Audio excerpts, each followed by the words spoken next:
Hello, Yahweh Hashem Yahushai. Shalom to the house of David, the 144,000 elect, men, women, and children. Are part of the elect, the 1/3, the Church of the Saints, considers you black Latino Native Americans. But Esau, which considers you black Latino Native Americans, basically Esau is trying to set something up, man. He's trying to set us up. You had the FBI raiding the headquarters over there in Harlem. Now you have Esau endorsing this man by name. He's calling him Michael Blackman, who used to be part of Yahweh Ben Yahweh, because Esau is about to make his move, man. He's building up cases, and Donald Trump is shouting him out. All right, we're gonna bring this out. Esau's about to set us up, man, and demonize the hell out of us. You know, we're gonna play this clip. Even the reporter from the conspiracy theory website InfoWars is like getting a little too much of an earful from the Blacks for Trump guy, who was once indicted as part of the Yahweh Ben Yahweh death cult for multiple murders. See that? Multiple murders, and Donald Trump is shouting him out. See, these elites want to demonize us. They're gonna demonize us. They're gonna throw us in prisons. They're gonna demonize us. That's okay though, 'cause that's part of prophecy. That's gonna happen. The Trump campaign keeps putting him front and center at Trump rallies. As recently as today, they've got him front and center at Trump rallies. They've got Donald Trump shouting him out, thanking him for his support, pointing him out at Trump events. This is the first presidential election since we've had an African-American president in this country. It is hard. It would have been hard to foresee, I think, when we were electing our first African-American president, that this is how one of the two major parties would be handling racial politics and what he perceives to be the core of his support in the African-American community this late in the presidential race to succeed our first African-American president. But that is where we are at. Tonight is also the night that Republican U.S. Senate candidate David Duke, former Grand Lizard of the Ku Klux Klan, qualified to appear in an official candidates debate in the Senate race in Louisiana. David Duke, Republican candidate, was among 6 U.S. Senate candidates who are polling high enough in Louisiana now to make the stage for tonight's debate, which was KKK, man. I've never seen a video of this devil too, man. He's real racist. Because all hell's about to break loose in this country. There's civil war, race war in this country. It's just about to collapse, man. Wait and see, man. Here it is, Esau trying to demonize the truth through his media. You're going down, Esau. No matter what you do, you're going down. Held, I'm sad to say, at Dillard University, which is a black college in New Orleans. Dillard, of course, agreed out of the kindness of their heart to be a host for the Louisiana Senate debate. At the outset of the campaign, they had no idea that would ultimately involve an invitation to the nation's best-known and best self-promoting Klansman and white supremacist. Dillard did go ahead with hosting this debate tonight, though, including David Duke. Yeah, there's gonna be a head up, man. Matthew 24:7. Nation shall rise against nation. There'll be a race war in this country. Class war, race war. It's wrapped up within the last few minutes. Dillard, in its infinite wisdom, they did decide that tonight's debate would be held in front of an empty room. They held it in an auditorium, but they did not convene an audience for David Duke and the other Senate candidates tonight.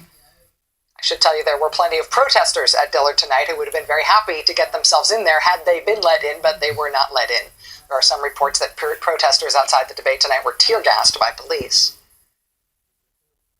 Meanwhile, Mississippi this morning, the town of Greenville, Mississippi, woke up to this. This is Hopewell Baptist Church in Greenville. It has about 200 members. Greenville is a mostly black city of about 34,000 people in the Delta in Mississippi. Yeah, all hell's about to break loose, man. Militia said if Hillary wins, they're gonna literally take her ass out of office, man. Arizona veterans, they have a militia out there. They're backing up Trump. All these pro-Trump militias are getting ready for war, man. Either Trump or Hillary, all hell's gonna break loose. Sometime last night, the police chief in Greenville says a deliberately set fire broke out at this black church. By morning, as you can see, the church was significantly damaged and clears racism, man. It's alive and well, man. Vote Trump and burning up a black church. That's some same spirits coming back, man. Well, you could read the graffiti under the smoldering windows. Vote Trump. And nobody has any idea who set this fire at this black church or why they did so. The graffiti does not speak for itself. We don't know if this was set by a Trump supporter or by somebody just trying to make Trump supporters look as evil as possible. But that black church in Greenville, Mississippi did burn. There's an $11,000 reward for information leading to the conviction of whoever set that fire. The FBI says they've begun a civil rights investigation into that arson. The only silver lining here is that a GoFundMe page was set up this morning to raise $10,000 to help that black church rebuild. That GoFundMe Black page, church, man. Burning churches, burning crosses. Them same spirits are back, man. It's going to be a civil war. It's going to be a race war in this country. hit its $10,000 goal within minutes, and now, actually, as of tonight, they're up closer to $100,000. So that is good. People can be good. People can be great, but a lot of what's going on right now is nuts. The mayor of Greenville, Mississippi, said today that what happened to that church appears to be a race crime. He says it happened in the 50s, it happened in the 60s. It should not happen in 2016. It's going to be worse than that. It's going to be war. 2016 is a signal year and a benchmark year for African-American communities in our country, right? As the first black president prepares to leave office, and we have to decide as a country who is going to replace him.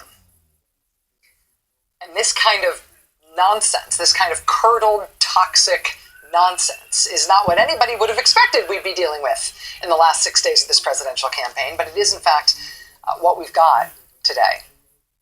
President Obama himself today sounded a clarion call to African-American communities that Hillary Clinton may be in trouble this year. His legacy may be in trouble this year if African-Americans don't turn out to vote in bigger numbers over the next 6 days than they have been turning out so far this year. That's some very serious math that the Democratic Party is reckoning with right now. That math and more straight ahead tonight. Hey there, I'm Chris Hayes from MSNBC. Thanks for watching Yeah, MSNBC. man, we at the end of this thing, man. Kolo Yahweh Shimi Oshai. I'm very pleased to say that Shalom joining to us the tonight elect. live in studio here for the interview is Kolo Yahweh Shimi Oshai. Shalom to the elect, the house of David, the 144,000. Men, women, and children are probably elect, the 1/3. Church of the Saints, elected to be saved. Get the fuck out of here, man. This devil's about to go down, man. All hell's about to break loose. Shalom.